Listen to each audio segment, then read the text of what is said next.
Hi, I'm Vinny Salvano. I'm here today to go over our cutting edge real estate business plan. It's bigger than anything you've ever seen. It has a budget, a business plan, and a prospecting guide. It includes everything a real estate agent would need to build a strong foundation heading into the next year and years beyond. So let's take a look at our budget and you'll see all the areas where we can add information and how easy it is for a real estate agent today to create a budget that works for them. Okay, so first up, you see our business budget. You can see it broken down into multiple sections. The first being office expenses, auto expenses, general business expenses, marketing expenses, lead generation expenses, because they are different, and assistant and employee salaries. All right. Now, you may not have anything to do with employee salaries. You may be a one-person show. And if you don't add anything into these lead generation expenses, you can leave them blank. But let's start from the top and let's just see some basic things and how this budget works.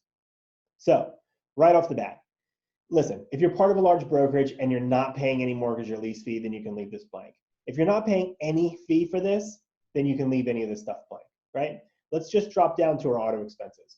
Do you plan on writing off your vehicle, your gas, your mileage, etc.? If you do, use this section to add in any possible repairs or any possible scheduled service going into the future, right? I like to add in repairs into this just to give you a little bit of a wiggle room. But if you know that your car has very little repairs or it's brand new, then the chances of you having and needing a repair are slim to none. So let's just think about any basic maintenance that you have going forward. So quarterly oil changes, whatever, all right? So add those into that auto section right here. Now, we get to the general business expenses section.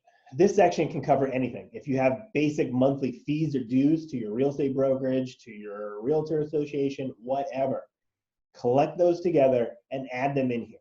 Because remember, we're looking for things that are stable or at least vary slightly month to month, because we want to get an accurate picture of what your finances are going to look like at the end of 2020 before we go start spending all that money, all right? So let's fill in some other things. Are there office supplies that you get regularly? Do you pay for training regularly? All of these sections can be easily changed. So you would just go into that section and you can type in, if you're taking our training this year, you're typing in $500 for our cutting edge real estate training in January. Now remember, our training lasts all year long, so you can continue to get value out of it. But that is one section that just jumped your education and training up to $570 for the total year so far. All right. So let's think of any other things. Is there something that you pay for annually? Let's think of internet access. I know for us, internet access is approximately $125 a month. All right. And we can slide that over using our Excel quick sheets. And look at that. So if you're getting internet access for $125 a month, for the whole year, it's going to cost you about $1,500. And let's look at our mobile phones. How much does our own mobile phone cost? We have Xfinity Mobile, and that costs us about $50 a month, including your phone. So let's say $50 a month, and we're going to stretch this across all the way over to here. So about $600 a year is what our cell phones cost us. And any other software and apps that you pay for, I mean, anything. If you're paying for something all up front, say that you pay for Adobe Photoshop or Premiere Pro or anything like that. So say you make one big investment or you pay for it all year long, there you go. Here's one big investment, or you're paying it monthly, and let's say that it is, I don't know, $20 a month. All right, so if it's $20 a month, or whatever would be the total if you have multiple apps, let's say 20, let's just stretch that out over our yearly, and there we go, done and done. Now let's go down to some marketing expenses. Now, of course, we have our basic website fees.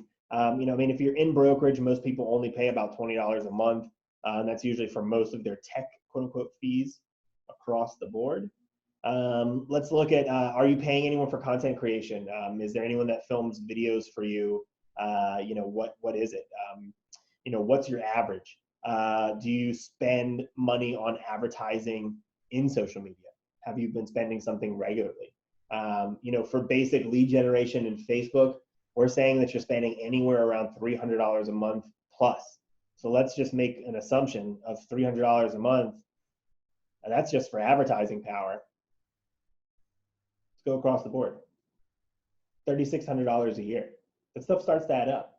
And that really makes a dent in how many people you're talking to and how many transactions you need to get under, right? So let's go through.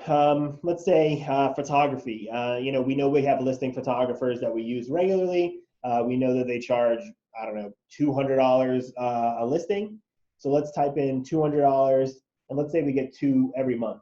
So let's take that back and let's do an average of $400 a month just on listing photography. So let's go across and drag it over. Just on listing photography, that's $4,800 a year. If you're getting 2 listings a month and you're paying $200. Do you see how you can tell how maybe it's a little bit better if you're having a larger team and you're getting more listings to just shoot this footage yourself?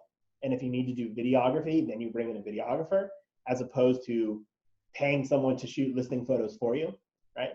So you can see that just knowing how this operates is really going to make a difference with how much money you're spending in what way. Listen, let's go down to lead generation expenses. I know agents that easily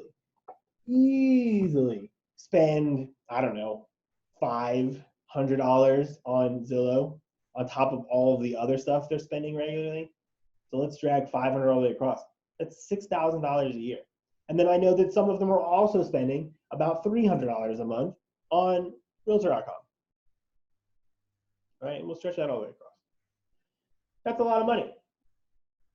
And you can add any other things in here, right? So you can add in whatever, you can change the name of it, whatever you want to do, okay? And then obviously, let's get down to our assistant and employee salaries. Are there any employee salaries that we're paying for? Is there any additional person that you subcontract for or subcontract with? Whatever else you need to do, you put in here, okay? So let's get rid of this $10. We're gonna add a 0 in there. You push enter, it gets rid of it for the whole year, all right? We're watching all of our values adjust at the bottom here for everything we're changing. And we're also watching our grand totals adjust all the way on the side. So this is a fully functional budget. It is responsive and it's accurate. Now, there's 2 ways that you can really use this. I like to look at this as a twofold process. Number 1, what are our business expenses? What is the minimum that we need to get for our business to operate? We at least need to make our money back. If not, clearly a positive. So before we jump into personal budget, just make a decision. Are you going to be the person that provides for your own business and extra income into your family? Or are you going to be a realtor that provides entirely for your team, your business, and your entire family? Maybe your husband or wife doesn't have to work. Maybe you can pay for a nanny. Maybe you can pay for better schooling. Whatever it is, what are you looking for? So are you looking to take on just the brunt of your business? If that's the case, then you would have just filled out the information we filled out before. And that's going to give you what you need to make to just keep your business afloat and plus coming into the next year. But if you're anything like us, you understand the full power that a real estate career can have on your financial situation. So we suggest that after you build a model based off of just your business expenses, print that stuff out. So you print out your business plan and you print out your prospecting guide. Go back through here if you have any additional time and add in any of these little personal budget details that you'd want to add. You can start looking at your life as you are the sole income provider for your entire family.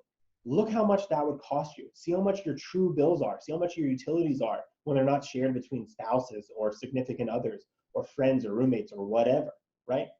Take a look at that and you can see the power of how educated, and you can truly feel the power of what education does for your business plan going forward. So let's look through here. These are some necessity personal expenses. So you can even just add this stuff in.